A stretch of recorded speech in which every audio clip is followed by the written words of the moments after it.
जय हिंद मेरे प्यारे दोस्तों, स्वागत है आपका एसआरसी सेंटर की इस नए वीडियो में। आज मैं कक्षा 10 का टॉपिक लेकर आया हूँ, संख्या पद्धति।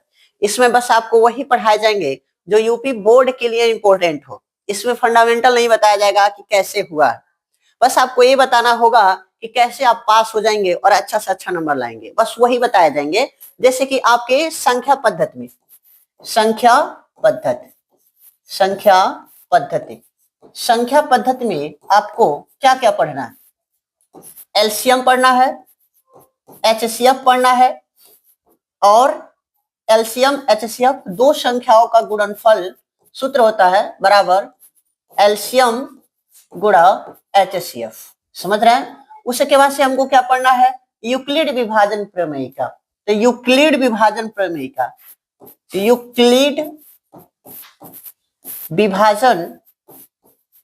विभाजन प्रमेय का, या प्रमेय लिख दे रहे हैं, यूक्लिड विभाजन प्रमेय। समझ रहे हैं?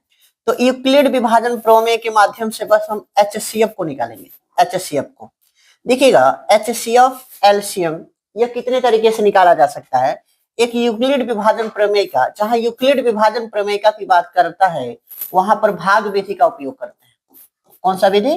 भाग विधि। समझ रहे हैं?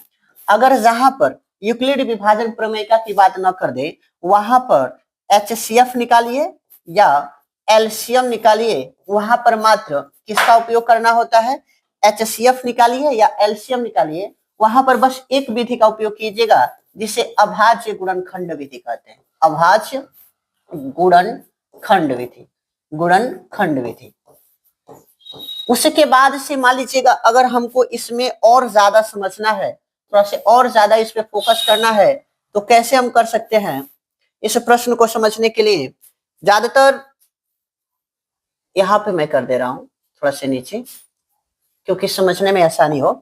तो अगर हमको समझना एचसीएफ एलसीएम, जैसे कि मान लीजिएगा ये जो विधि निकालते हैं लॉसा वाला 12, 15, 18, यह कौन सा विधि हो जाएगा? तो अभाज्य गुणनखंड विधि हो जाएगा। अगर इसी को भाग विधि से निकालना है तो वह अलग तरीका है। समझ रहे हैं? तो हमको इसमें बस यही पढ़ना है कि सिद्ध कीजिए। देखिएगा यहाँ पे मैं बना के लाया हूं प्रश्न को कि सिद्ध कीजिए कि करड़ी में, सिद्ध कीजिए कि करड़ी में 7 करड़ी में 5 एक अपरिमेय संख्या है। एक प्रश्न को जो कि 100% है कि यह बोर्ड के पेपर में आएगा। ठीक है? उसी तरह से दूसरा हमको सिद्ध करना है कि 2 प्लस करड़ी में 3 एक अपरिमेय संख्या है। एक इसे सिद्ध कर दीजिए।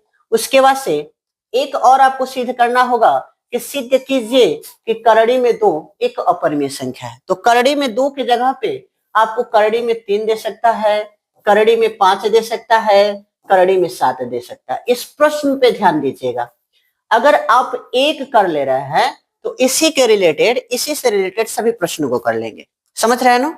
तो बस हम आपको पहला प्रश्न समझाने जा रहे हैं कि सिद्ध कीजिए कि करड़ी में 5, करड़ी में 2 एक अपरिमेय संख्या होता है। अपरिमेय संख्या का कंडीशन किसे कहते हैं? कि जिसे p/q के रूप में न लिखा जा सके। ऐसी संख्याएं जिसे p/q के रूप में न लिखा जा सके क्या कहलाता है? अपरिमेय संख्या। समझ रहे हैं? p/q के रूप में, p/q के रूप में न लिखा जा सके क्या कहलाता है? अपरिमेय। अपरिमेय। समझ रहे हैं? क्या कौन सी संख्या कहलाता है? अपरिमेय संख्या कहलाता है। जैसे कि मैं यहाँ पे हल करने जा रहा हूं कि सबसे पहले अपरिमेय संख्या को कैसे सिद्ध करेंगे। तो मान लीजिएगा कि माना करड़ी में 2 एक परिमेय संख्या है। परिमेय संख्या मान लीजिएगा। ठीक है? तो परिमेय संख्या का कंडीशन क्या होता है? तो जिसे p/q के रूप में लिखा जा सके वह परिमेय संख्या कहलाता है। समझ रहे हैं? तो करड़ी में, माना करड़ी में 2 एक परिमेय संख्या है, इसलिए अगर हम इसको लिखना चाहते हैं तो क्या लिख सकते हैं? p/q बराबर करड़ी में 2 लिख सकते हैं। जहां p व q क्या है? जहां p व q सह अभाज्य संख्या, जहां p व q क्या है? सह अभाज्य संख्या। सह अभाज्य संख्या, इसको ब्रैकेट में लिख दीजिएगा, सह अभाज्य संख्या। समझ गए? सह अभाज्य संख्या कर दीजिएगा, जहां p व q क्या है? सह अभाज्य संख्या। यहां तक कोई दिक्कत तो नहीं होना चाहिए। बस थोड़ा से सौ अभाज्य संख्या है, P व Q क्या है, सौ अभाज्य संख्या है। तो अगर इसको रखना चाहते हैं तो ये बताइए, जब हम जानते हैं लोग कि कहीं एक पक्ष में अगर कर्डी होता है तो कर्डी को हटाने के लिए दोनों पक्षों का वर्ग करना पड़ता है। तो लिखिएगा दोनों पक्षों का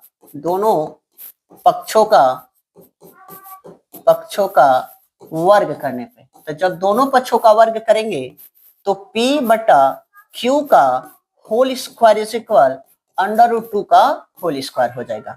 तो क्या लिख सकते हैं, P का स्क्वायर बटा Q का स्क्वायर बराबर 2 हो जाएगा। चूंकि हम जानते हैं कि अगर Q को इधर भेज दे रहे हैं, Q को क्या कर दे रहे हैं, इधर हम साइड कर दे रहे हैं, तो क्या लिख सकते हैं, P स्क्वायर इज इक्वल, बस एक मिनट रुक जाए, चलिए। तो यहां पर P स्क्वायर बराबर क्या लिख सकते हैं, 2Q स्क्वायर कर सकते हैं।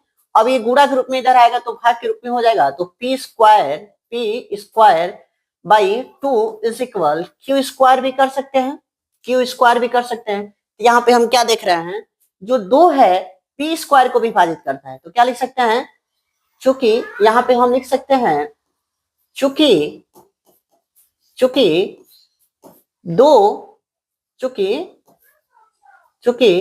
दो P स्क्वायर को विभाजित करेगा, चूंकि 2 किसको विभाजित करेगा, P स्क्वायर को विभाजित करेगा। बस एक मिनट टाइम दे दीजिएगा, ये एक आ गया है, इसको हटाना पड़ेगा। चूंकि दो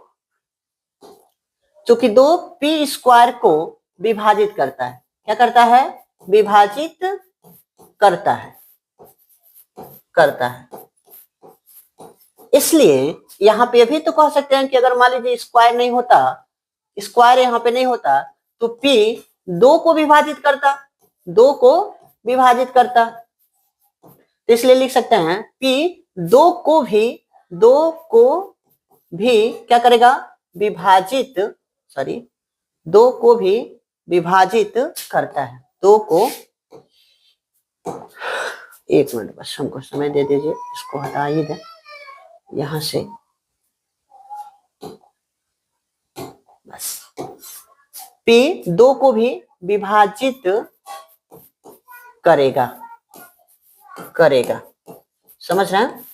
इसलिए अगर हम चाहें तो यहां पर कोई संख्या मान सकते हैं कि माना P बराबर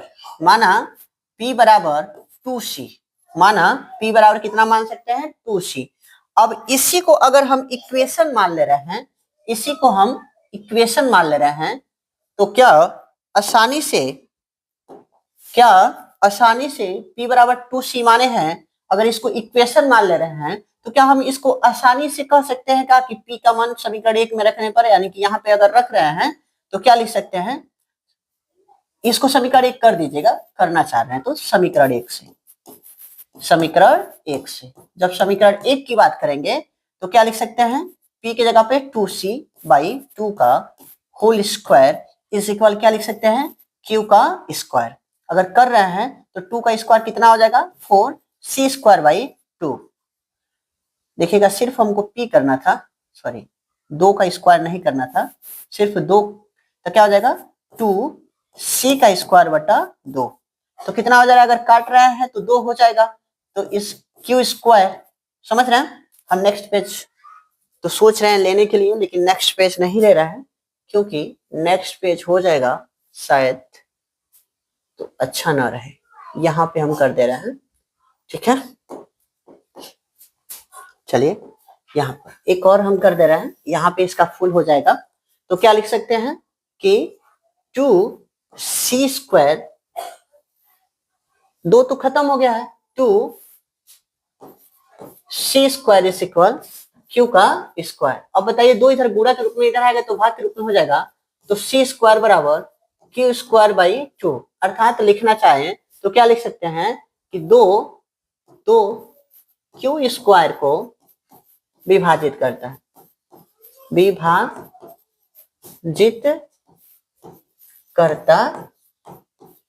है, इसलिए 2 Q को भी विभाजित करेगा, Q को भी विभाजित करेगा, विभाजित करेगा करेगा। क्योंकि आप बताइएगा, यहां पर हम एक चीज माने थे, यहां पे बताए थे कि P व Q क्या है, सअभाज्य संख्या। P व Q क्या है, सअभाज्य संख्या है। और सअभाज्य संख्या की सबसे बड़ी विशेषता ये होती है कि वह या तो स्वयं से विभाजित होगा या तो 1 से विभाजित होगा। किंतु यहाँ पे देखिएगा P 2 से विभाजित हो रहा है। देखिए यहाँ पे P 2 से विभाजित हो रहा है और यहाँ पर Q किससे विभाजित हो रहा है, 2 से विभाजित हो रहा है। तो दोनों संख्याएं सअभाज्य हैं, तो या तो स्वयं से विभाजित होंगी या तो 1 से विभाजित होंगी। किंतु दोनों संख्याओं को 2 पूर्णतः विभाजित कर रहा है कि नहीं कर रहा है, कर रहा है यहाँ पे। अतः चूंकि यहाँ पे क्या लिख सकते हैं कि चूंकि दोनों संख्याएं एक दूसरे को विभाजित कर रही हैं, यानी कि लिख सकते हैं चूंकि 2 P को भी विभाजित किया है और 2 Q को विभाजित किया है, इसलिए यहाँ पर विरोधाभास है कि क्या लिख सकते हैं, 2 करड़ी में 2 एक अपरिमेय संख्या है। तो लिखा जाएगा चूंकि यहां से सही करके लिख रहे हैं, चूंकि P और Q दोनों ही सअभाज्य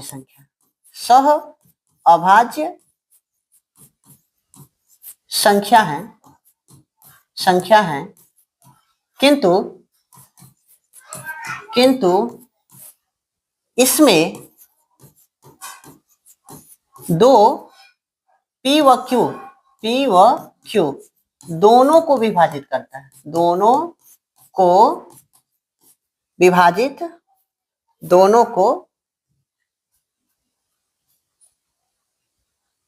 देखिएगा, दोनों को विभाजित करता है।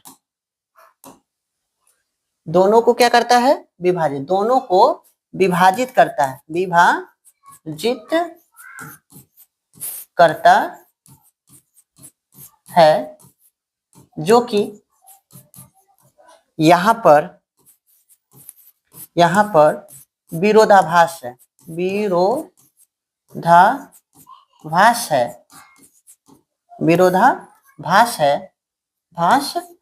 अतः लास्ट में लिख दीजिएगा, अतः करड़ी में 2 एक अपरिमेय संख्या